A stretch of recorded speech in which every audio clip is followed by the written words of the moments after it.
ወመንፈስ ቅዱስ አሐዱ አምላክ። በስመ አብ ወወልድ ወመንፈስ ቅዱስ አሐዱ አምላክ። በስመ አብ ወወልድ ወመንፈስ ቅዱስ አሐዱ አምላክ አሜን። ይትባረክ እግዚአብሔር አምላከ አበዊነ ቅዱሳን ዘሰብሐ ምሕረቶ ለአዕይንቲነ። ምሕረቱን ቸርነቱን ይቅርታውን በእኛ ላይ ያጸና የአባቶቻችን አምላክ ቅዱስ እግዚአብሔር ስሙ የተመሰገነ ይሁን። የእናታችን የቅድስት ድንግል ማርያም፣ የቅዱሳን መላእክት፣ የቅዱሳን ነቢያት፣ የቅዱሳን ሐዋርያት፣ የሰማዕታት፣ የጻድቃን፣ የደናግል፣ የመነኮሳት ረድኤታቸው አይለየን። ብፁዕ አባታችን አቡነ ዲዮናስዮስ የጀርመን እና የምስራቅ ጎጃም አህጉረ ስብከት ሊቀ ጳጳስ፣ ክቡር ሊቀ ኅሩያን ዲያቆን ዶክተር መርሻ የጀርመን ሀገረ ስብከት ዋና ጸሐፊ፣ ክቡር መምህራችን መምህር ሰገድ ከአሜሪካ የመጡት የደብራችን አስተዳዳሪ፣ በዚሁ ሀገር የምትኖሩ የአድባራት አስተዳዳሪዎች አባቶቻችን፣ መምህራን፣ ካህናትና ዲያቆናት ሁላችሁ ክርስቶስ ተንሥአ እሙታን አሰሮ ለሰይጣን ሰላም ኮነ። ሰላምን የሰጠን መድኃኔዓለም ስሙ የተመሰገነ ይሁን። ብፁዕ አባታችን ቡራኬዎት ይድረሰኝ። እንደምን ሰነበታችሁ? እንደምን አላችሁ? እንደምን ከረማችሁ? ፈጣሪያችን እግዚአብሔር ስሙ የተመሰገነ ይሁን። አነ ወወልዴ ሰግደን እንገብር፣ እኔና ልጄ ሰግደን እንመለሳለን በሚል ርዕስ ለአጭር ጊዜ እንማማራለን። እስኪ በሉ እኔና ልጄ በሉ። ሰግደን እንመለሳለን። ድገሙ። እኔና ልጄ ሰግደን እንመለሳለን። እኔና ልጄ ሰግደን እንመለሳለን።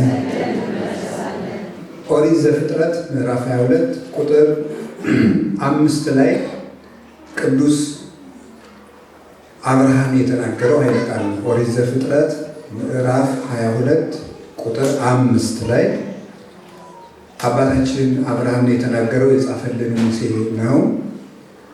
በዚህ አጭር ጊዜ ለአጭር ጊዜ ነው የምንማማረው። ዕለተ ሰንበት በመሆኑ ነገር በሰዓት በየቤታችን አርፈን እንድንመለስ እናንተም ለጸሎት እንድትዘጋጁ ብዙ ሰዓት አላቆያችሁም። አባታችን አብርሃም ነው ይህንን ያለው። እግዚአብሔር ለአብርሃም በልጅና ዘመኑ አንድ ልጅ እንደሰጠው ታውቃላችሁ። እሱም ይስሐቅ ይባላል እና በመጨረሻው ዘመን የወለደውና አንድ ልጁ በመሆኑ ምክንያት ይስሐቅን እንደሚወደውም ታውቃላችሁ። እግዚአብሔርም አንድ ልጅን ይስሐቅን እረድልኝ በማለት እግዚአብሔር አብርሃምን ጠየቀ። አብርሃምም ልጆቹን ማለት ለሰራተኝነት የቀጠራቸውን ሎሌዎቹን፣ እንጨቱን፣ እሳቱን እና ሰይፉን አንድ ልጁን ይስሐቅን አስከትሎ ልጁን ሊያርድ ተነስቶ ሄዶ ከሚያርድበት ከተራራው ግርጌ ሲደርስ የተከተሉትን ሎሌዎቹን እንዲህ አላቸው፣ ጽንሁነ እዚህ እናንተ እዚህ ቆዩን፣ አነ ወወልዴ ሰግደን እንገብር፣ እኔና ልጄ ሰግደን እንመለሳለን አለ። አብርሃም እንደዚህ ያለው ልጁን ምን ሊያርግ እየወሰደው ይመስላችኋል? ሊሰዋው ሊያርደው እየወሰደው ግን ምንድን ነው ያለ? እንመለሳለን። ይህም ነገር ስታዩት አይጋጭም? እግዚአብሔር ረድልኝ ነው እንጂ ከልጅ ጋር ትመለሳለህ አላለው። አብርሃም ግን ልጁን ሊያርድ ሄደ። እኔና ልጄ እንመለሳለን አለ። ከዚያ በኋላ አብርሃም ልጁን ይዞ ሲሄድ ልጁ ይስሐቅ እንዲህ አለ፣ እሳተ ሬኢ እፀወ ሬኢ መጥባይተ ሬኢ አይቴኑ በግኡ ለምስዋዕ ኦ አባ። አባቴ እሳቱን አያለው፣ እንጨቱን አያለው፣ ስለቱን አያለው፣ ለመስዋዕት የሚሆነው በግ ወዴት አለ ብሎ ጠየቀው። ከዚያ ምን አለው? ልጄ በጎሰ የአምር እግዚአብሔር፣ መስዋዕቱን እግዚአብሔር ያዘጋጃል፣ እኛ እንሂድ አለ። ሄዱ። አባቴ አሁንስ ሳይ እኔን ነው መሰል የምትሰዋኝ አለ። አዎ ልጄ ትጠቀምበታለህ እንጂ አትጎዳበትም አለው። እንኪያስ የልጅ ዓይን በካና ነው። ዓይኔ ብክን ብክን ሲል በአባትነት ልብህ ራርተህ የተውከኝ እንደሆነ የፈጣሪን ትእዛዝ አፍርሰህ ትጣላለህ። ዓይኔን አይተህ እንዳታዝንልኝ በሆዴ ደፍተህ እረደኛል። ደግሞ ወጣት ነኝ፣ አንተ ሽማግሌ ነህ። ስፈራገጥ እጅግርህን እንዳላስቆርጥህ እጄን እግሬን እሰረኝ። እጁን እግሩን አስሮ አብርሃም ሰይፉን መዞ ከልጁ አንገት ላይ ሊያሳርፍ ሲል እግዚአብሔር አብርሃም የታውርድ እዴከ ላይ ይስሐቅ ቁልኤየ፣ በወዳጅህ በይስሐቅ ላይ እጅህን አታንሳ የሚል ቃል ከሰማይ መጣ። አብርሃም ከቤቱ ሲወጣ እንጨቱን ሲሰበስብ፣ አህያውን ሲጭር፣ ሎሌዎችን ሲያስከትል እግዚአብሔር መልስ አልነበረው፣ አልመለሰም። አብርሃም የ3 ቀን ጎዳና ሲገሰግስ እግዚአብሔር ልጅህን እንዳታርድ የሚል ቃል አልመለሰም። አብርሃም ተራራውን ሲወጣ እግዚአብሔር ድምፅ አላሰማም። ድንጋዩን ሲጸፈጽፍ፣ እንጨቱን ሲረበርብ እግዚአብሔር ድምፅ አላሰማም። ልጁን እጁን እግሩን አስሮ በሆዱ ሲያስደፋው እግዚአብሔር አልመለሰም። ሰይፉን ሲያነሳው ግን እግዚአብሔር መለሰ። እግዚአብሔር ልንሞት ስንል መድረስ ያውቅበታል። መጨረሻ ላይ ይመጣል። የእኛ ነገር ሲያልቅ እግዚአብሔር ይደርሳል። ደረሰና ይስሐቅን ከሰይፍ አፍ አወጣ። አብርሃምና ልጁም እንደተናገረው በተስፋ ሰግደው ተመለሱ። እኔና ልጄ ሰግደን እንመለሳለን እንዳለ ተስፋውን ፈጸመለት። ይህን ተስፋ የፈጸመ ይሙት በቃ የተፈረደበትን ልጅ ሕይወት የሰጠ እግዚአብሔር ስሙ የተመሰገነ ይሁን። ምንድን ነው በዚህ ርዕስ እንድንማማር የፈለግኩት? 3 ነገሮችን ብቻ ነው ከአብርሃም ሕይወት እንድንማር የፈለግኩት። እግዚአብሔርን ስታገለግሉ ውላችኋል። እኛም ቁጭ ብለን በማየት አገልግለናል። የምትሰሩትን እያየን ማየትም እኮ ማገልገል ነው፣ መስማትም ማገልገል ነው። ቁጭ ብለን ስናገለግል ውለናል። ግን የአገልግሎታችን ዋጋ ምንድን ነው የሚለውን ልነግራቸው ይፈልጋል። አብርሃም እግዚአብሔርን ተከትሎ የወጣባት ነው። በኦሪት ዘፍጥረት ምዕራፍ 12 ቁጥር 1 ላይ አብርሃም አብርሃም ጻ እምብሔርከ ወተፈለጥ እማዝማዲከ ወሁር ውስተ ምድር ዘአነ አርእየከ እንተ ታውህድ ሀሊበ ወመዓር። አብርሃም ከሀገር ውጣ፣ ከዘመዶች ተለይ፣ እኔ ወደማሳይህ ምድር ሂድ፣ ማርና ወተት የምታፈስ ምድርም እሰጥሃለሁ። እግዚአብሔርን የሚያገለግል ሰው 3 ነገሮች ይገጥሙታል። አሁን ዛሬ እውነት ለመናገር ስታገለግሉ ሳያችሁ ገንዘባችሁን ስትሰጡ እኔ ከመጀመሪያው ጀምሮ ነው ልቤ ሲንቀጠቀጥ የነበረው። አልዋሽም፣ እውነቴን ነው። እሱን ልቤን እግዚአብሔር ያውቀዋል። እና እኔ በጎ ስራ የሚሰራ ሰው ነው የሚሰብከኝ። ሊቅ አያስደንቀኝም፣ ምንም አያስደንቀኝም። ቅን ልብ ያለው ሰውና ለመልካም ነገር የሚቸኩል ሰው ግን ያስቀናኛል። መቅናትም የሚገባ ለዚህ ነው። እና የአገልግሎታችን ዋጋ ግን ምንድን ነው? አብርሃም ከዘመዶች ተለይተህ ውጣ አለ። ወጣ። ስለዚህ የመጀመሪያው እግዚአብሔርን የሚያገለግል ሰው የሚገጥመው ምንድን ነው ካላችሁ ስደት ነው። ስደት እግዚአብሔርን የሚከተሉ ሰዎች የሚገጥማቸው ፈተና ነው። ብቸኝነት፣ ከዘመድ መለየት፣ ሀገር ማጣት፣ መኖሪያ ማጣት፣ መንከራተት። ይሄ እግዚአብሔር የሚከተሉ ሰዎች ለምንድን ነው? ወፈጠረ እግዚአብሔር ክልኤተ ዓለማተ በእንቲአከ እግዚአብሔር ለአንተ ሁለት ዓለም ፈጥሮልሃል። አሐዱ በአምሳለ መምህር፣ አንዱ በትምህርት ቤት አምሳል ነው። እግዚአብሔር ሁለት ዓለም ፈጥሮልናል። አንዱ በትምህርት ቤት አምሳል። ዩኒቨርሲቲ እየተማራችሁ ትኖራላችሁ።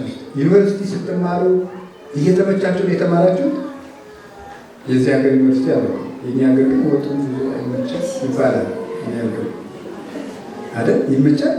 በበርሚል ነው የሚሰራው አንድ ላይ እንደ ብቻ ነው ያለውቀው የበላኝ ነገር እና ተመችቶት የሚማር የለም። ስመረቅ ያልፍልኛል። አንዱ እንደ እናት ቤት ነው፣ አንዱ እንደ ትምህርት ቤት ነው ይላል። ትምህርት ቤት ሰው ተመችቶት አይማርም። ከትምህርት ቤት ወደ እናቱ ቤት ለረፍት ሲመጣ ግን ይመቸዋል፣ ትንከባከባለች እናት። የእናት ቤት መንግስተ ሰማያት ነው። ይህ ዓለም ትምህርት ቤት ነው ወይ ማሪሳት ነው። ይህ ዓለም ትምህርት ቤት ነው። በትምህርት ቤት ስደት እንዳለ መባረር እንዳለ ሁሉ የዓለም ትምህርት ቤት እስከሆነ ድረስ አይመችም፣ እያወጣ ይጥለናል። ትንቢተ ኤርምያስ ምዕራፍ 1 ላይ ኤርምያስ ምን ታያለህ አለ። ሎሚ ያለው አለ። ያ ሎሚ ምንድን ነው ይልና ቅዱስ ሳዊሮስ ዘአንጾኪያ ሲተረጉሙ ላይ ይናገራል። ሎሚ ቅርፊቱ ያቃጥላል፣ ይቆጠቁጣል፣ ደግሞ ጥቁር ነው። ውስጡ ግን ነጭ ነው፣ ይጣፍጣል፣ ፈውስም ይሰጣል። እስመ ዕፀ ቀርቅሃ፣ ይህ የሎሚ እንጨት ቅርፊቱ መራራ ነው። ወንተ ውስጡሰ ጸዓዳ ወማዕሪር ጣዕም ነው። ውስጡ ግን ነጭ ነው፣ ደግሞም ይጣፍጣል። ከማወቄ እለ ይፈቅዱ ይርብሑ በሃይማኖተ ክርስቶስ፣ በክርስቶስ ሃይማኖት ሊያተርፉ የሚወዱ ሰዎች ሁሉ እንደ ሎሚ ያለ ሕይወት ይኖራል። ሎሚ ውጭ እንደሚመር በዚህ ዓለም የመረረ ኑሮ ይኖራል። ከፈለጉት ነገር መለየት ክርስቶስን የመከተል ምልክት ነው። ለምን? የዓለም ትምህርት ቤት ነው። ሀገራችን በሰማይ ስለሆነ እንግዳ ስለሆነ እንግዳ በሄደበት ቤት ፈቃዱን አይፈጽሙም፣ እንዳረጉት ነው ያድራል እንጂ ከሰው ቤት ተሄዶ እኔ ያልኩት ይሁንልኝ አይባልም። የሰጡትን በልቶ ካነጠፉለት ተኝቶ ነው የሚታደር። ይህ ዓለም የእንግድነት ነው። እስመ ነግህ ፈላሲ አነ ከመ ኩሉ አበዊነ፣ እኔ እንደ አባቶች በዚህ ምድር ላይ እንግዳ ነኝ ይላል ክርስቶስ። በእንግድነት ጊዜ ያሰቡት ሁሉ አይሳካም። ይህ ዓለም የእንግድነት ኑሯቸው። እውነቴን ነው የምነግራቸው። ሀገራችን በሰማይ ነው። እኛ ሀገራችን በሰማይ ነው። ወለንሥእ ውስተ ሰማያት ሀገረ ነው። ፊልጵስዩስ ምዕራፍ 3 ቁጥር 18 ላይ ቅዱስ ጳውሎስ ይናገራል። ዘላዩ እሱ የላይኛውን አስቡ ወአኮ ዘበምድር፣ የምድሩን ያይደለ ሀበሃሎ ለጓለ እመሕያው ይነብር በየማነ ዘበሰማያት። የእግዚአብሔር ልጅ ኢየሱስ ክርስቶስ በአባቱ ቀኝ ያለበትን ሰማይ አስቡ። ጌታም ሀበሃሎ ገደላ ቤት ጋቦ አንሰርት ብሏል። የማቴዎስ ወንጌል ምዕራፍ 24 ላይ ስጋ ባለበት ንስሮች ይሰበሰባሉ። ንስር እኛ ነን። የምንሰበሰብበት ስጋ የተባለ ክርስቶስ።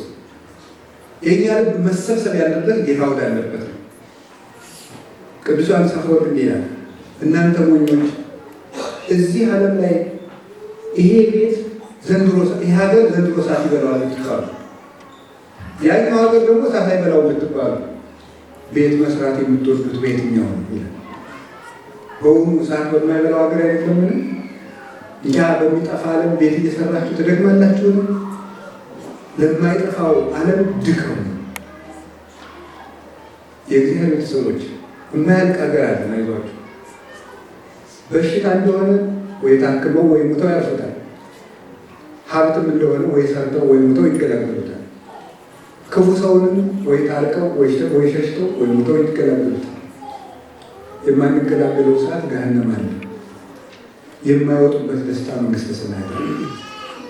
ባለ ተስፋ ፍጡሮች ነን። እንደ እንስሳት ተጎንብሰን ያልተፈጠርንበት ምክንያት የሰማይ ሀገር ስላለ ነው። ቀና ብለን የምናየው ተፈጥሯችን ምስክር ነው የትንሣኤ ፍጡራን ለመሆናችን። በቅዳሴያችንም አልሉ አልባቢክሙ ልቡናችሁን ከፍ ከፍ አድርጉ ይለናል ዲያቆኑ ብነ በእግዚአብሔር አምላክ። የእኛ ልብ ያለው ፈጣሪያችን እግዚአብሔር ባለበት ሰማይ ነው ብለን የምናገረው በዚህ በሰማይ መኖር ያለን እስሙ ውስጥ ቤታዊ ብዙ ማይደሮ ምዕራፍ ቦቱ በአባቴ ቤት ብዙ መኖሪያ አለ ይላል። ብዙ መኖሪያ አለ። ብዙ መንግስተ ሰማያት ነው እኮ አይደለም። በብዙ ስልት የሚወረስ አንዱ በንባው፣ አንዱ በስግደቱ፣ አንዱ በምንኩስና፣ አንዱ በተዳሩ፣ አንዱ በሰማዕትነቱ፣ አንዱ በማስተማሩ፣ አንዱ በማስታረቁ፣ አንዱ በመጾቱ፣ አንዱ በመመነኑ፣ አንዱ በመጽሐፉ፣ አንዱ በመደጎሱ ሁሉ በአቅሙ የሚወርሳት ዘኬዎስ በሙሉ ሀብቱ ድሃይቱ መበለቲቱ በሁለት ዲናር የምትወርሳት ድሃው በቀዝቃዛ ውሃ ባለጸጋው በገንዘቡ የሚወርሳት መንግስተ ሰማያት ጴጥሮስ በመረቡ የሚወርሳት ማቴዎስ በሙሉ ሀብቱ የሚወርሳት ሁሉ እንዳቅሙ የሚወርሳት ሀገር አለች። ምቹ መኖሪያ ለዚያ የምንሮጥ እውነት ለመናገር እና ከሀገር ስለተለያችሁ የዘመዱ ናፍቆት፣ የእናት አባት ሞት፣ የትዳር አለመሳካትም ጭምር ሊገጥማችሁ ይችላል። በዚህ ነው እና ይህ የአብርሃምን ሕይወት እየኖርኩ ነው ብላችሁ ማሰብ ያለባችሁ። የአብርሃም ሕይወት እንዴት ነው ጌታዬ? ጸለይኩ፣ ጾሙ። አንዳንዱ ለምን ወደ ሀገር ያትመልሰኝ ልትሉ ይችላላችሁ። አንዳንዱ እንዴት እናቴ ሳላያት ትሞታለች። አንዳንዱ ደግሞ ከሚስቱ ከባሉ ሳይገናኝ ይሞታል። አንዳንዱ ማግባት እንዳቀደም ይመሽበታል።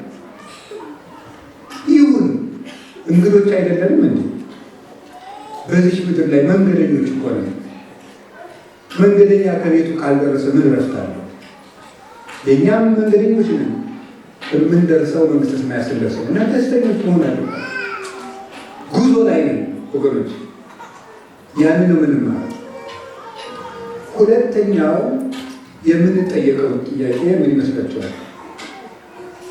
ከእግዚአብሔር የተነገረን ተስፋ አልፈጸም ይላል። ዋናው ችግር ደግሞ እሱ ነው። ከእግዚአብሔር እንደተሰበክ ነው አልሆን ይላል። እግዚአብሔር ሁሉን ይችላል። ምዕመናን አንኳ ብትከፈትላቸው አልታለን ተምረናል። እኔም ሰብቻለሁ። አንዳንድ ጊዜ ግን ተዘግቶ ዝም ይላል። የዚህ ጊዜ በእግዚአብሔር ማኩረፍ እንጀምራለን። ወይ እግዚአብሔር ጠልቶኛል እንላለን፣ ወይ ደግሞ እኔን አይወደኝም እንላለን። ዲያብሎስ ተንኮለኛ ስለሆነ አብርሃምን እግዚአብሔር እንዳለው ታውቃላችሁ። ማርና ወተት የምታፈስ ምድር እሰጥሃለሁ። አብርሃም ሲመጣ ግን ማርና ወተት ፍጥም የምታፈስ ምድር አግኝቷል። እንኳን ማርና ወተትና የምታፈስ ምድር ያገኝ የዕለት እንጀራቸው ግብፅ ሲወርድ አልሰማችሁም እንዴ? ሰምታችኋል። ፍልስጤም ሲሰደድ አልሰማችሁም? የዕለት ይህ አይቀርም በመጽሐፍ እንደ አንዳንድ ምዕመናን እኔ በግልም ለመቅረስ አገኛቸው እግዚአብሔር በቃ የቅዱሳን አምላክ ነው የኔ አምላክ አይደለም መሰል ይላል። እነሱ ነገር የሰማ የሚል እኮ አነበሩ ገድልም ተማሩ። ለእኔ ግን የሚመጣው መቼ ነው? ምንድን ነው? እንዳሰብነው አይደለም። እግዚአብሔር የሚጠቅመንን ያውቃል። እናት እኮ ልጇን ጡት የምትከለክል እንደው ሰልችተው አለ ይሰለቻቸዋል። የዛሬዎች እናቶች አላውቅም፣ የድሮ አይሰለች እንዲሁ አሁን እኔ ለራሴ ሳድግ ከጓደኞች ጋር እናቶቻችን ገጠር ውሃ ቀርተው ሲመጡ ውሃውን ገና እናቶቻችን ሳያወርዱ ተጎንብሰው እየጠባን ያደረ ትልቁ ነው ሁሉ ማለት ነው። ትልቁ ነን ምን ይላል እየተባለ ሁሉ ጣሙን እየተናገርን ያደረ እንኳን ሊሰለችን ማለት ነው። አለ እናቲቱ እኮ ጡት የምትከለክለው አሁን እንጀራን የምትበላ ብላ ነው። አሁን ትልቅ ምግብ ያስፈልጋል ብላ ነው።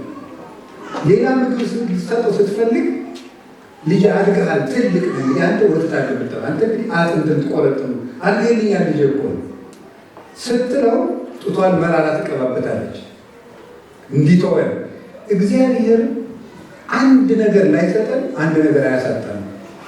ማወቅ የሚገባን እግዚአብሔር ሰው እንኳን በአቅሙ ቸር ይሆናል። ለወዳጁ ዘአኮ ይእምፅ እግዚአብሔር ከመ ይርሳ ተልእኮተክሙ እግዚአብሔር አገልግሎታችሁን ይረሳ ዘንድ አመፀኛ አምላክ አይደለም። ዕብራውያን ምዕራፍ 6 ላይ ቅዱስ ጳውሎስ ሲናገር ዘተለክንክዎሙ ለቅዱሳን ወአቢ ትትለአኩሂ ቅዱሳንን ያገለገላችሁትን አገልግሎት እንግዲህ ወዲህ የምታገለግሉትን አገልግሎት ይረሳ ዘንድ እግዚአብሔር አመፀኛ አምላክ አይደለም፣ ሰው እንኳን ደግ ነው ይባላል። ከእናንተ መካከል ልጁ ዳቦ ቢለምነው ድንጋይ የሚሰጥ አለን? ከእናንተ መካከል ልጁ ዓሣ ቢለምነው እባብ የሚሰጥ አለን?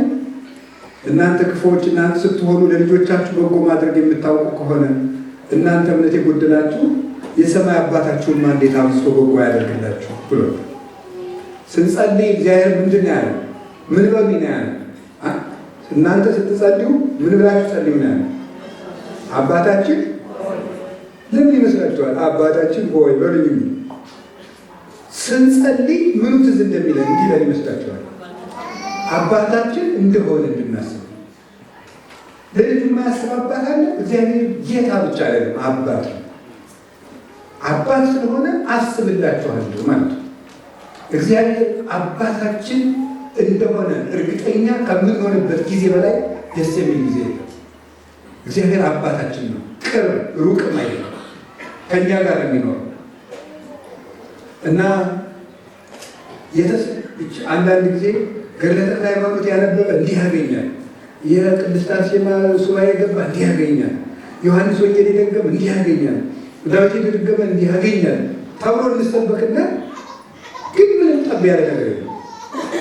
ለምን ይመስላችኋል ሲባል ጊዜው ገና ስለሆነ ነው።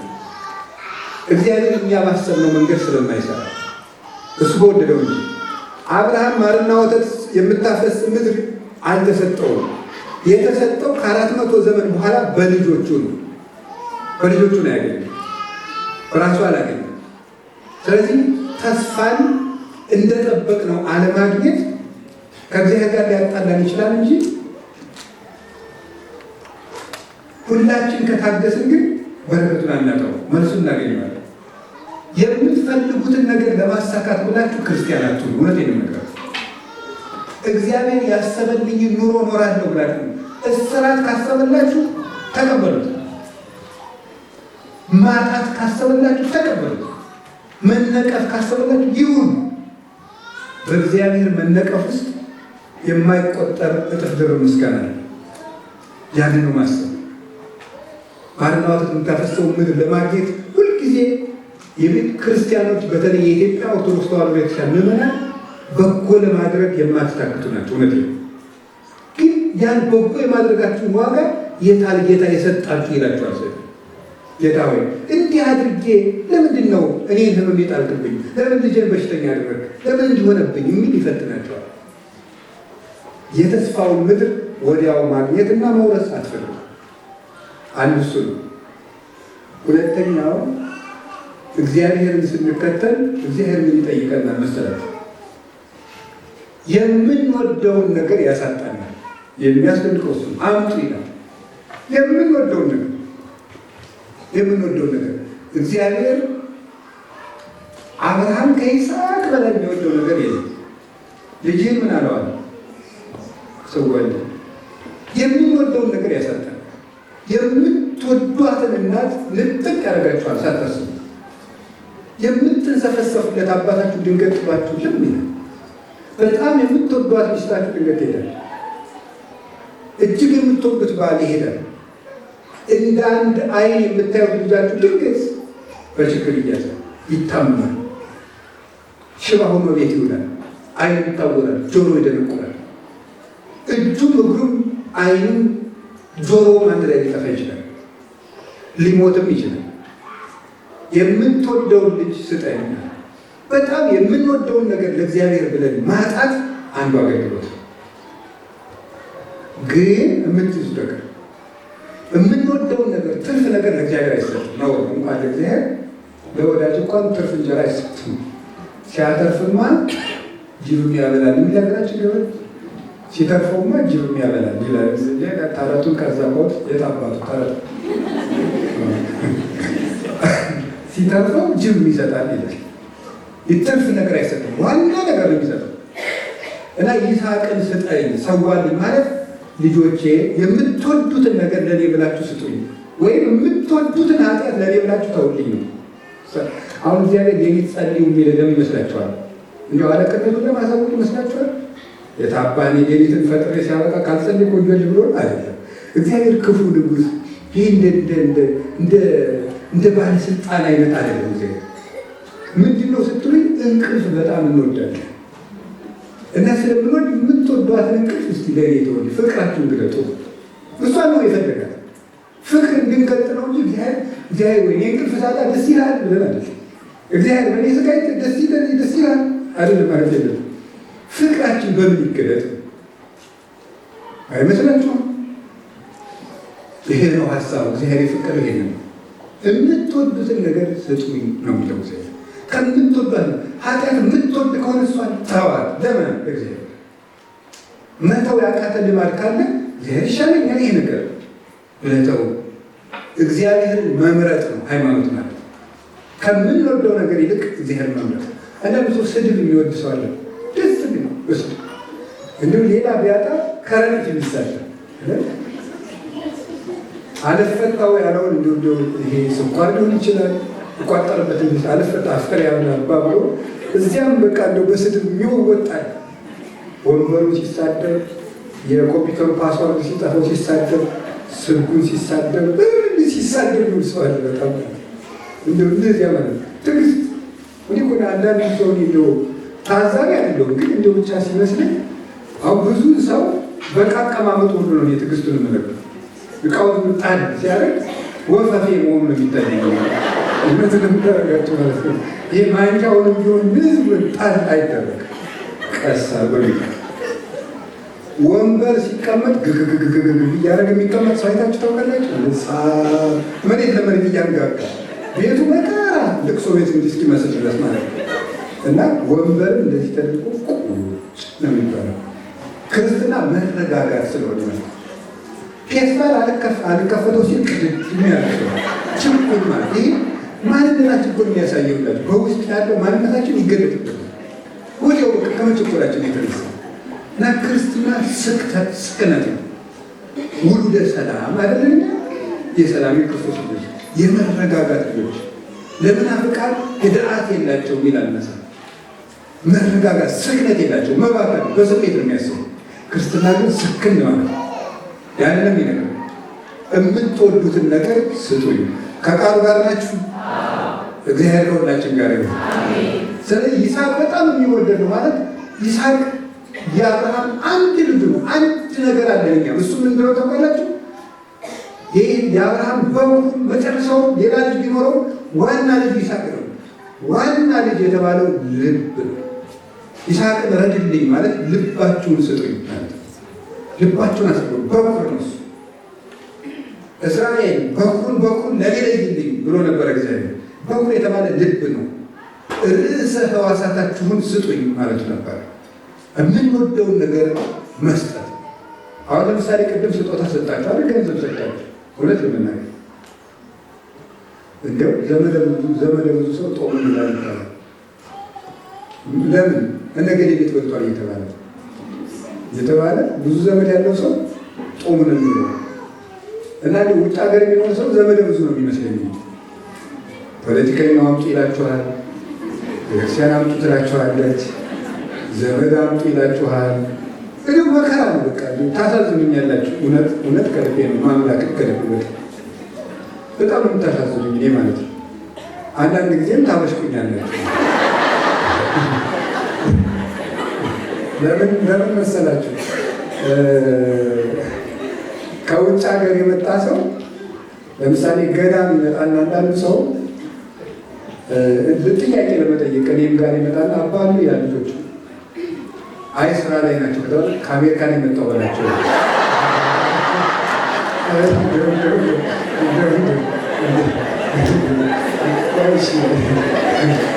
እና አላችሁ እግዚአብሔር ከሁላችን ጋር ይሁን እና ከአሜሪካ እንዲሁ ከየት ስለምናት ነው ክርስቲያን መሆናችሁ የሚያስከብራችሁ እንጂ ከአውሮፓ ነው የመጣው ከምናምን ነው የመጣው። ሲጀመር የእኛ ሳይኮሎጂ ራሱ ለብር ብለን የምንከባከብ እንደሆነ የመሰላችሁ ትሸውላላችሁ። እኔ እንደዚያ ያለን ሰው ቀድሜ በር የምዘጋው መልካም የማደርግለት ለገንዘብ ብዬ ከመሰሉት ተብላችኋል። ደግሞ ስለ እናንተ የሰጠውን ቁራሽ እግዚአብሔር ለእኛ የሰጠን ስጋውን የሰጠን አምላክስ እንጀራ ይነሳለን አይነሳለን? በእውነት ግን ከአሜሪካን የመጣው ከአውሮፓን የመጣው የሚለውን በቅንን ተርጉመው ስንል ደግሞ ተመልሼ የመምጣት እድል የለኝም እቸኩላለሁ ተብሎ ይተረጉማል አይደል? እስኪ ቅንኑንና እንደዛ ለራሳችሁ ታጨበጭባላችሁ። እግዚአብሔር ይመስገን፣ እግዚአብሔር ይመስገን። ያው ስብከቱን ሳቅ ያድርግብን። ሁልጊዜ እንደዚህ ደስ ይበላችሁ። ስለዚህ ጌታችን ኢየሱስ ክርስቶስ በብሉይ ኪዳን ያስተማረን ዋና የምትወዱትን ነገር ስጡኝ። ስለዚህ አሁን የምትወዱትን ነገር ስታጡ ምን ትላላችሁ? እግዚአብሔር ይመስገን በሉ በሉ እንጂ። አንዲት ልጅ ብትወልዱና ያቸው ሙሉ በሽተኛ ብትሆንስ በሉ እንጂ። ምክንያቱም ይስሐቅን ምን በልልኝ ብሏል? አንድ ልጅ እንስጠኝ ብሏል። የተጋባችሁለት ሙሽራው ቢሞትስ? ሙሽሪት ከሙሽራው ጋር የምትወደው ነገር አለ? የለም። እግዚአብሔር ይመስገን። ሙሽራይት ብትወጡ እግዚአብሔር ይመስገን። በጎ ነገርን ለእግዚአብሔር ብሎ የምንወደውን ነገር ማጣት እሱ ምን ይባላል? እግዚአብሔርን መከተል ማለት እሱ። እግዚአብሔርን ስትከተሉ የምታጡት ነገር አለ፣ እሱ ነው። ወደ ሶስተኛው ጉዳይ ልውሰዳችሁ። ሶስተኛው ጉዳይ ምንድን ነው? ለእግዚአብሔር ብሎ መቁሰል ይባላል። አንድ ጥያቄ ጠይቃችሁ። አብርሃም ምንድን ነበር ያለ? እኔና ልጄ ረሱል ረሳችሁ ት እኔና ልጄ ሰግደን ምንላለን እንመለሳለን። አሁን አብርሃም ሰግደን እንመለሳለን አለ። ልጁን ለእግዚአብሔር ሊያርድ እየወሰደ ነው። ሰግደን እንመለሳለን ያለ። ይህም ማለት መሰላችሁ ለእግዚአብሔር ብለን ያጣነው ነገር ተመልሶ በዝቶ ይመጣል። ትርጉሙ ይሄ ነው። ለእግዚአብሔር ብለን ያጣነው ነገር ሲመለስ ብዙ ነው። አንድ ትሰጣላችሁ፣ እጥፍ ይሰጣችኋል። የምሬን እነግራችሁ። ደካማ ነገር ትሰጣላችሁ፣ ኃይል ይሰጣችኋል። የሚሞት ነገር ትሰጣላችሁ፣ ሕይወት ይሰጣችኋል። በዚህ ልጠኛው ምን ይላል አባ ጊዮርጊስ ዘጋስጫ ሲናገር አብርሃም ለእግዚአብሔር የሚሞት ልጁን ሰጠ። ቢሰጥ እግዚአብሔር ለአብርሃም ሕያው ልጁን ሰጠ። እግዚአብሔር ደግሞ ለአብርሃም ሕያው ልጁን ሰጠ። አብርሃም አንድ ልጁን ለእግዚአብሔር ቢሰጥ እግዚአብሔር ለአብርሃም አንድ ልጁን ሰጠ። ይሄ ነው ስጦታ ማለት። ያ ስጦታ ክርስቶስ ነው። አንድ ነገር ከጌታ እጅ የቀረበ ነገር ሁሉ በስቶ ነው የሚመለስ። ለምሳሌ ሐናና ኢያቄም ቅድስት ድንግል ማርያምን ለእግዚአብሔር ሲሰጡት የ3 ዓመት ልጅ ነው የሰጡት። ስትመለስ ግን የዓለም እናት የአምላክ እናት ማለት የተመለሰችው። እነሱ ሲሰጡ አፍ ያልፈታች ልጅ ነው። እሱ ሲሰጥ ደግሞ ደብረ ነባቢት ናት። የምትናገር ተራራ፣ ምሕረት የምታሰጥ ተራራ፣ የአምላክ እናት። የሰው ልጅ ማገባች የአምላክ እናት ነው መርታች። በርክቶ መመለስ ማለት ነው። አንዲት ልጃቸውን እኮ ነው የሰጡት። አንዲት ልጃቸውን ንግግሯን ሳይጠጉ ጨዋታዋን ሳይጠጉ የአፏን መቆላጠፍ ሳይጠጉ ነው የሰጡ። በ3 ዓመት ስትመለስ ወላዲተ አምላክ ነው መጣች። ዲዳ ነገር እንሰጣለን፣ ቃላዊ ነገር ይመለስልናል። ውሃ ወደ ጌታችን ወደ ኢየሱስ ክርስቶስ አቀረቡት። ሲመለስ ከጌታ እጅ ምን መጣ? ወይን ሆነ። ጣዕም የሌለው ነገር ሰጡ፣ ጣዕም ጨምሮ ሰጣቸው። ጣዕም የሌለውን ሕይወታችን ለክርስቶስ ብንሰጠው እሱ አጣፍጦ ይመልሰናል። ይሄ ነው ሰግደን እንመለሳለን ማለት። ወደ ከእግዚአብሔር እጅ የጣላችሁት ነገር አእምሮ ይመለሳል። አፈር ወደ እግዚአብሔር ቤት ይመጣል፣ እምነት ሆኖ ይወጣል አይደለም። ውሃ ከእግዚአብሔር ቤት ይገባል፣ ጸበል ሆኖ ይወጣል አይደለም። ሰው ወደ እግዚአብሔር ቤት ይገባል፣ ቄሱ ነው ይወጣል። ቄስ እኮ ሰው ብቻ አይደለም ማለት ጸበል ሲያዩት ውሃ ይመስላል፣ ቄስ ሲያዩት ሰው ይመስላል ይባላል። ሰው ብቻ አይደለም ቄስ። አንድ ንጉሥ የማይፈታውን የሚፈታበት ቄስ ነው። ታውቃላችሁ? ዘውሃብከነ ከመ ንፍታሕ ዘይትፈታ የማይፈታውን እንፈታ ዘንድ ስልጣን የሰጠህ እናንተ ነህ የሚባለው ንጉሥ የማያስረውን ቄስ ያስራል። የዓለም ነገስታት በሙሉ እንግዲህ ወደ 200 ሀገር አለ ይመስለኛል በዓለም ላይ እነዚያ የእነዚህ ሀገሮች ነገስታት ተሰብስበው በሙሉ የማይፈቱትን አንድ ተልካሻ ቄስ እግዚአብሔር ይፍታ ብሎ ይመጣል። ይሄን ከእግዚአብሔር በርክቶ መመለስ።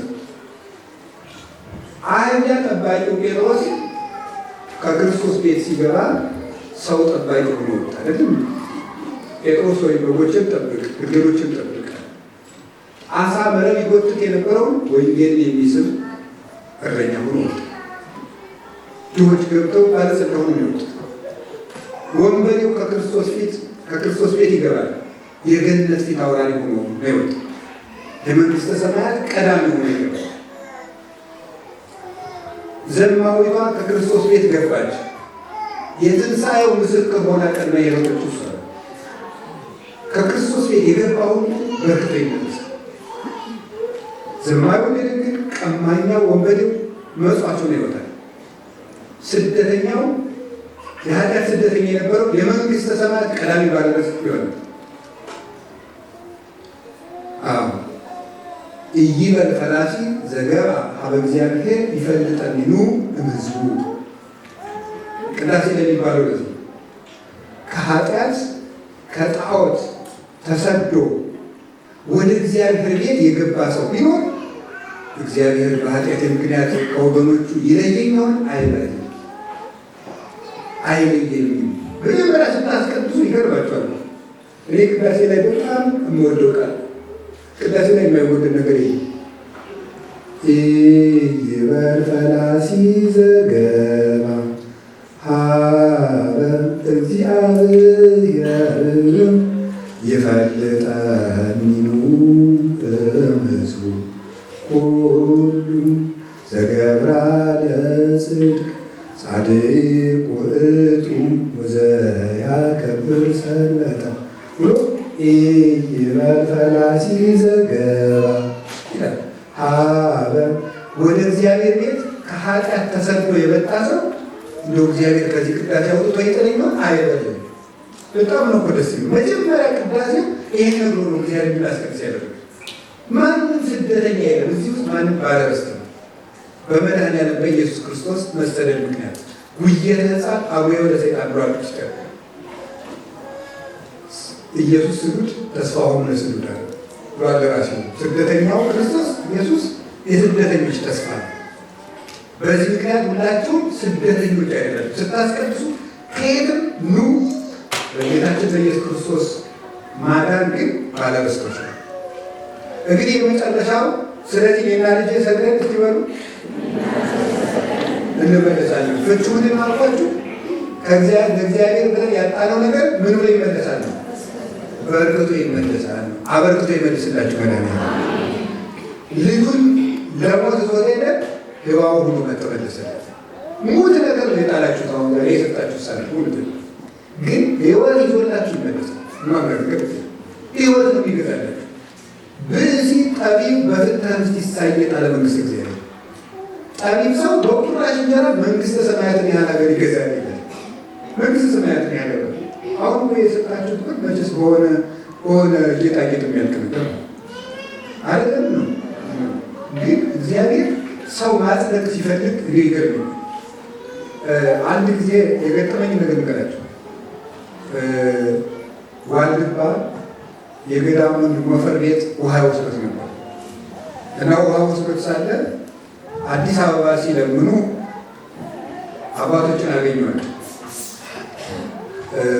በአጋጣሚ እኔ አሁን ሳሙኤል ልጅ እና እዛ ሲለምኑ እግዚአብሔር ፈቅዶ አገኙኝና እኔን አላወቁኝም። አይ ለሚያስተምሩት መምህር ንገሯቸው ብር እንዲለምኑ ይላል እና እኔ እነዚህ አባቶች እንዲህ ያሉ መነኮሳት ናቸው ብዬ ብር ለምኑ። መጨረሻ ላይ አባቶች ምን አሉ መሰላችሁ? አይ እንዲሁ አቡነ ሳሙኤል ቤታቸውን ራሳቸው ይሰሩታል፣ ግን ልጄ ከበረከት አይቅርበት ብለው ነው በዚህ ቀን ትገኝ ያደረጋት። ልጄ ከበረከት አይቅርበት ብለው ነው እንጂ ቤቱን ራሳቸው ይሰሩታል።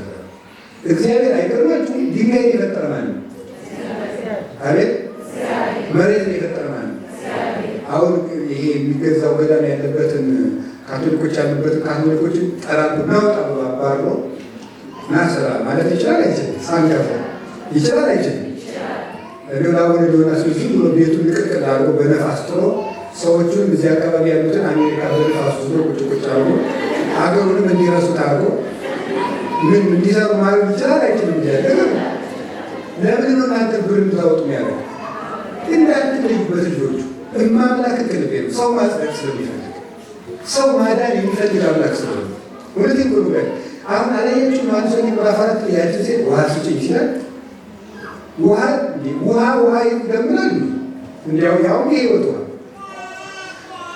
ውሃ ሊሰጣት የሚያስጠማ ውሃ ለምነት ውሃ ስጭኝ ያለ አይ እንዴት ነው የሚቀር ያሰጥ ማለት ነው። ውሃ የሚለብሽ ማን እንደሆነ ባቆሽ ነጭ በሽ ምትለ ወኩሉ የዘት እንዝራ ይዛም ዳገመ ከዚህ ውሃ የሚጠጣ ደግሞ ይጠማል። ወደስ የዘት የማይዘው አለ ይዛም ዳገመ እኔ ከምሰጠው ውሃ የሚጠጣ ግን አይጠማም ማለት። ስለዚህ በኋላ ታውቃላችሁ ይቺ ሴት ነገሩን ለማሳጠር ኃጢአቷን ተናዛ ከጨረሰች በኋላ ጌታ ውሃ ጠጥቷል አልጠጣም። ለምን ይመስላችኋል? ጠማኝ ያላት የእሷን መዳን ነው። የእሷን መዳን ጠማኝ ያላት እሷን ለማጽደቅ ሲል እሷ እጅ ውሃ ለመነ። ዛሬ ደቀ መዛሙርቱ ምሳ ገዝተው አመጡና ጌታ ሆይ እንብላ አሉት። እኔ በልቻለሁ አለ። መተማማት ያላለ ሐዋርያትን ቀስ ብለው በልባቸው የወንዛም ጻወቱ ካሉሲ ወሜን በዛት በሲታው በልባቸው ሌላ ሰው አምጥቶለት ነበር በእጅ ታምጣለት ወልቶ አልወጣቸው። አይ ቤራ ዘይት አምር ባልተሙላቸው እናንተ ማታውቁት ምግብ አለ ስላቸው ይቺ ሴት ባምጣለት መሆን አለበት አሉ። አይ ማለት ጌታ መብሌስ ነገር ፈቃድ ነው የኔ ፈቃድ የኔ መብል የአባቴ ፈቃድ ማለት የዚች ሴት መዳን ነበር መብል ያለ። ስለዚህ ዛሬ ጌታ ውሃ ስጭኝ ነው ያላችሁ። ለዚህ ሴት ውሃ የሰጣችሁት ሁሉ ጌታ ደግሞ የህይወት ውሃ ይሰጣችኋል። አሁን እናንተ ነገር የሰጣችሁት ዛሬ ውሃ ነው። ውሃ ሰጣችኋል። አይ ወጣ አይመስልም ገንዘቡ ቁም ነገር የለው፣ ግን ለእናንተ ህይወት የሰጣችሁ ለመስጠት ያሰባችሁን ሰጣችሁ። ቅድም የምትወደውን ስጠኝ ነው አላላችሁም? ሀሳብን መስጠትም ደግሞ ትልቅ ስጦታ፣ ራስን መስጠትም ስጦታ ነው። ቢኖረኝ እሰጥ ነበር ማለት ስጦታ ነው። የሚሰጡትን መመረጥም ስጦታ ነው። ቅዱስ ጳውሎስ የፊልጵስዩስ ሰዎች ታስሮ ሳለ ጥቂት ሳንቲም አዋጥተው ልከውለት ነበር ወደ ሮም። እናንተ የፊልጵስዩስ ሰዎች አለ ከመከራዬ ተሳትፋችኋል አላቸው። እንዴ እነሱ አንድ ቀን ታስረዋል እንዴ? እንዴት ከመከራዬ ተሳትፋችኋል?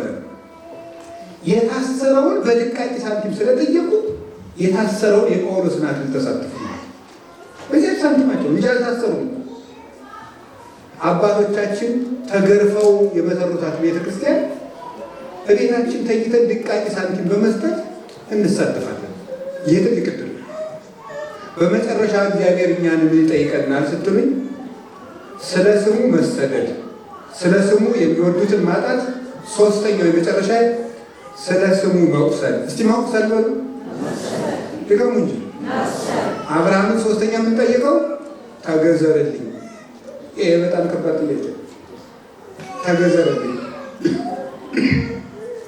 ሲገዘር አብርሃም ሽማግሌ ነው። የሽማግሌ ቁስል ደግሞ ቶሎ አይድንም ታውቃለህ። የልጅ አካል ቶሎ ይድናል። ቆሰለ። ይህ ለእግዚአብሔር መሰደድ፣ ለእግዚአብሔር ማጣት፣ ሶስተኛ የመጨረሻው ከባድ ለእግዚአብሔር መቁሰል ነው። አገልግል ማለት ይሄ ነው። አብርሃም ለእግዚአብሔር ቆሰለ። እግዚአብሔር አብርሃም ለእግዚአብሔር ቢቆስል እግዚአብሔር ለአብርሃም ቆሰለ ይላል። ለአብርሃም ተሰቀለለት። ስለዚህ እግዚአብሔር መቁሰል፣ መከሰል፣ ሰማዕትነት ነው። ሊቁ ቅዱስ ሰጡ። አብርሃም ከዘመዶቹ ሲለይ የመነኮሳት አባት ሆነ። ሳራን አግብቶ ሲኖር የባለትዳሮች አባት ሆነ። ተገዝሮ ሲቆስል የሰማዕታት አባት ሆነ። ስለዚህ መቁሰል አለ። ለክርስትና መቁሰልም አለ። ማጣት ብቻ አይደለም፣ መሰደድ ብቻ አይደለም፣ መቁሰልም አለ። እንደነ ቅዱስ ጊዮርጊስ፣ እንደነ ቅዱስ መርቆሬዎስ፣ ለሌሎችም መቁሰል አለ። ለእግዚአብሔር ብሎ መቁሰል፣ እሱም ደግሞ በረከቱ ነው ይመለሳል። አብርሃም ቢቆስል እግዚአብሔር ቆስሎ ተሰቀለለት ብያቸዋለሁ። እስኪ አንድ ጥያቄ ልጠይቃችሁ። ለእናንተ መቁሰል ምንድን ነው? መቁሰል ምንድን ነው? ለእግዚአብሔር መገረፍ ነው። ዛሬ ይህን ርዕስ የመረጥኩት አንደኛ ከርዕሳችን ጋር ስለሚገናኝ፣ ሁለተኛ የኢዮብ ረፍት ነው። ዛሬ የጻድቁ ኢዮብ ግንቦት 2 ቀን ነው ረፍቱ። እግዚአብሔር ኢዮብን መጽሐፍ ቅዱስ ሲያመሰግነው ምን እንዳለው ታውቃላችሁ? ወሃሎ አሃዱ ብእሲ ዘስሙ ኢዮብ በሀገር አውሲጢት ጻድቅ ወንጹህ ወፈራህ እግዚአብሔር ወራት ጥመት የሌለበት ቅን፣ ሐሰት የሌለበት እውነተኛ፣ ኃጢአት የሌለበት ንጹህ ይለዋል መጽሐፍ ቅዱስ። ጥመት የሌለበት ቅን፣ ሐሰት የሌለበት እውነተኛ፣ ኃጢአት የሌለበት ንጹህ ወይትጋዝም ኩሉ ኃጢአት እምልቡ ከልቡ ከሁሉም ኃጢአቶች የተለየ ሰው ነበር ይላል። ማለት ነው። ልብ በሉ ዘመዶች፣ ጠማማ ያላደለ ምንድን ነው? ቅን በሉ፣ ቅን በሉ። ሐሰት የሌለበት ምንድን ነው? እውነተኛ ነው። ኃጢአት የሌለበት ደግሞ ምንድን ነው? ንጹህ። ከየትኛውም ኃጢአት የተለየ ቅዱስ ዮሐንስ አፈወርቅ ሲያደንቅ ምን አይነት ልዕልና ነው! ከሁሉም ኃጢአት መለየት ይቻላል? አንድ ሰው እንደዚህ ያለው ሰው ምን ሆኑ? ከብቶቹ አለቁበት። አይገርማችሁ? እናንተ ውስጥ ጸልዩ አትሉ? እንዲሁ ጌታዬ ምን አድርጌ ነው በአቅሜ እጄ ደገፍኩ፣ ገዳም ሲሰራ ብርሃትቻለሁ፣ እንዲሁ ለዳህም መሰቦታለሁ፣ እንዲሁ በመቤት ስም መሰክራለሁ፣ ጸሎትም አድርጋለሁ፣ የሰው ገንዘብ አትመኘው፣ ምንድነው ሁሉ ሸክም ያመጣብኝ አትሉ? ንጹህ መሆንም ያስፈትናል። ከብቶቹ አለቁበት። ከብቶቹ ሲያልቁስ ደግሞ ልጆቹ አለቁበት። ከብቶቹ ሲያልቁ ሰይጣን እንደሆነ እግዚአብሔር ከብቶቹ ሊያልቁ ምን ችግር አለ? ደህና ልጅ አለው ወጥተው ወዶ ሰሩለት አላለ። ልጆቹን ፈጅበት። ልጆቹ ሲፈጅበት ሰይጣን እንደው ሊቃውንት በትውፊት ሲተረጉሙ ሰይጣን አላቃሽ መስሎ ሄደ ይላል። ማልዳ ጸጉሩን የተላጨ ሰው መስሎ እያለ ተጎዳ ያልተጎዳውም ማለት እንዴት ልጆችን የፈጠራቸዋለሁ? የፈጠራቸው ማለት ነው እግዚአብሔር። አንዳንድ ጊዜ ልጆቻችሁ ችግር ሲገጥማቸው እናንተ ከእግዚአብሔር በላይ የምታስቡ መሆን የለባችሁ። የዚያ ልጅ ባለቤቱ ማን ነው? እግዚአብሔር ነው። የዚያ ልጅ ባለቤት ማን ነው? አንተ ይሄ ያምርበታል ልጄ ካልክ እንዳሻ ጌታ ይለው ሁለት ነው። እሱ ያስብህ በመልኩ የፈጠራቸው ደሞ ከፍሎ ይሞትላቸው እሱ ካስብላቸው። የእናንተስ ወለቅሙሰ ስዕር ተርስክሙን ሁሉ ቆውጡ። የእናንተ እኮ የራስ ፀጉራችሁ እንኳ ሳይቀር የተቆጠረ ነው። የራስ ፀጉራችን ሳይቀር የተቆጠረች ነው። ለአንዲቱ የፀጉር ዘለላችን ጭምር ክርስቶስ ሞቶላታል። ለእነዚህ ልጆች እግዚአብሔር ያስባል። ልጆችን የፈጠረ የገዛ ገንዘቡ ናቸው። ቢያኖራቸው እሱ ቢወስዳቸው እሱ አለ። እግዚአብሔር ምስክር። ከዚያስ ምን ቀረ? እሱ ብቻ ቀረ። ምን ችግር አለ አለ ደግሞ ሰይጣን። ልጆቹ ቢሞቱ ምን አለ? ገና ከጉልበት ነው። ወጥቶ ወርዶ ይሰራል። ልጅም ይወልዳል። የሚያልተሰጠዋል ምን አለ? ስጋውን በሙሉ በቁስል አነደደው። ተደራርቦ መፈተን ተደራራቢ ጸጋን ይመጣል። ምን ታደርጋለህ? ምን ይደረጋል? እንደውም አባቶች ሲተርጉ ይላሉ ትሉ እየተንጠበጠበ ከሰውነቱ ትሎቹ ሲጠበጠቡ ኢዮብ ኑ እንጂ እግዚአብሔር የሰጣችሁን ጸጋ ጥላችሁ የት ነው የምትሄዱት? ኑ ያለ ቁስሉ ላይ ያስቀምጣቸው ነበር። እግዚአብሔር ይመስገን ይላል። ከዚያ ሳ ደግሞ አስታማሚ ሰለቸው። ታሪክ ሲተርጉት ቀላል ነው፣ ሲቀበሉት እንጂ አስታማሚ በአስታማሚ እንደመሰልችት ያለዳል የለም። ለእሱ እንጀራ ልመና ስትንከረተቱ ጋር ትመጣለች። የምታቀርብለት የላት። ስትገባ ቁስሉ ይሸታል፣ ትቸግራለች። አንተ እግዚአብሔር ከዚህ በላይ ምን ሊያደርግልህ ነው? ለአንተ ያልሆነ እግዚአብሔር ለማን ሊሆን ነው? እንዲሁ እናንተ ቤተክርስቲያን ላይ ስትመላለሱ ጊዜ ባልና ሚስቱ ናችሁ፣ ሰንበት ተማሪው ናችሁ የኖራችሁ። ቤተክርስቲያን ስትመላለሱ ምናልባት መካን ስትሆኑ ሰው ለእናንተ ያልሆነ እግዚአብሔር እንዲያው ለነገድ ያልሆነ ይላል ወይ? ልጅ እግዚአብሔር ነው። ልጅ የሚጠቅም ከሆነ እኮ ጊዜ ይኸውላችሁ፣ ልጅ የማን መልክ ይመስላችኋል? እኔ ብዙ ጊዜ ይገርመኛል። ሕፃን ልጅ ለምን እንደሚወደድ ታውቃላችሁ? ግን እኔ ራሴ አሁን ሕፃን ልጅ ሳይ በተለይ ሁኔታ ይመስጡኛል። ሕፃናት በቃ እንደው ቅፋቸው ይለኛል። ለምን ይመስላችኋል? እንኳን የእኛ ልጆች እንዲሁ የሌላ ሃይማኖት ልጅ ወንድ ልጅ ደስ ነው የሚለው ልጅ ለምን ይመስላችኋል? ጌታ ምስጢሩን ነግሮናል። ሴቶች ምጥ ሲያዙ በጣም መከራ ነው የሚያዩ ይባላል። እውነት ነው አይደል? እንዲሁም ምጥ ሲይዛቸው እንዲሁ ሲጋቡ የነበሩ ሽማግሌዎች ሁሉ የሚያጠሯቸው ይባላል። በምን ቀን ነው ያጋቡኝ ብለው ማለት ነው። እውነት ነው ይባላል። እንዲሁ ከዚህ ከጎን አጥንት በጣም ብዙ ሲሰበር የሚሰማንን ያህል ነው ይላል ባጭሞች ደግሞ የዚያን ያለ የሚሰማቸው ይባላል። በአንዳንድ ጊዜ ባሎችም ምጡን የሚቀምሱት በሆነ ነው እንዲያዝኑላቸው። ፈረንጆች በቴክኖሎጂ አምጥተዋል ይባላል። ምጥ ሴት ሲሰማት የሚሰማትን በቴክኖሎጂ እንዲሰማው አርቲፊሻል በሆነ መንገድ የሚያደርጉበት አምጥተዋል አሉ። ጥሩ ነው፣ እውነት ነው። ይሄ የሚደገፍ ነው በእውነቱ ማለት ነው። እንዲታዘብ እኔ የሚገርመኝ አንድ ነገር ነው። ሴቶቹ ወልደው ሲጨርሱ ወዲያው ሐኪሙ እኮ ሆስፒታል ይቻላል ነግረውኝና መጽሐፍ ቅዱስ አብቤ ነው እንጂ ወዲያው ልጁን ሲያስነቀስ ወዲያው ልጁን እንዳስታቀፋት መሳቅ ነው የምትጀምረው። ለምን ነው ጥያቄ? ለምን ጌታ ሲመለስ እስመ ወለደት ብእሴ በውስተ ዝንቱ በዚህ ዓለም ሰው ስለወለደች አለ። ምን ስለወለደች?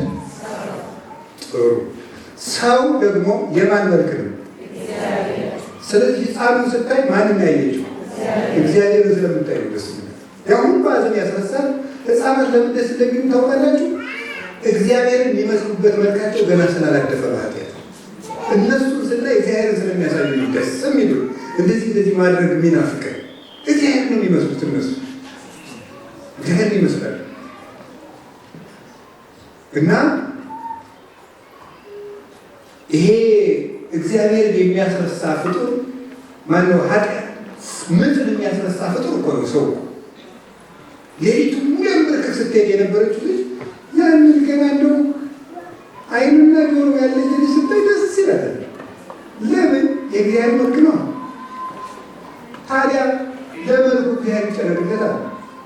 ለምንድን ነው የምታማርሩት? ልጆቻችሁ እኮ የእግዚአብሔር መልኮች ናቸው። እራሱ ያስብላቸው ለገዛ መልኩ ለገዛ ቃሉ። በክርስትና ደግሞ ሕዋሳቶቹ አሏቸው። ንሕነ አባል ውእቱ ርእስ፣ እሱ ራስ እኛ ሕዋሳት ነን ብሎ ቅዱሳን ሰብከዋል። እንዘ ብዙኃን ንሕነ አሐዱ አካል ንሕነ እስመ እምኀበ ኅብስት ንነሥእ ይላል ጳውሎስ አንደኛ ቆሮንቶስ ምዕራፍ 10 ቁጥር 17።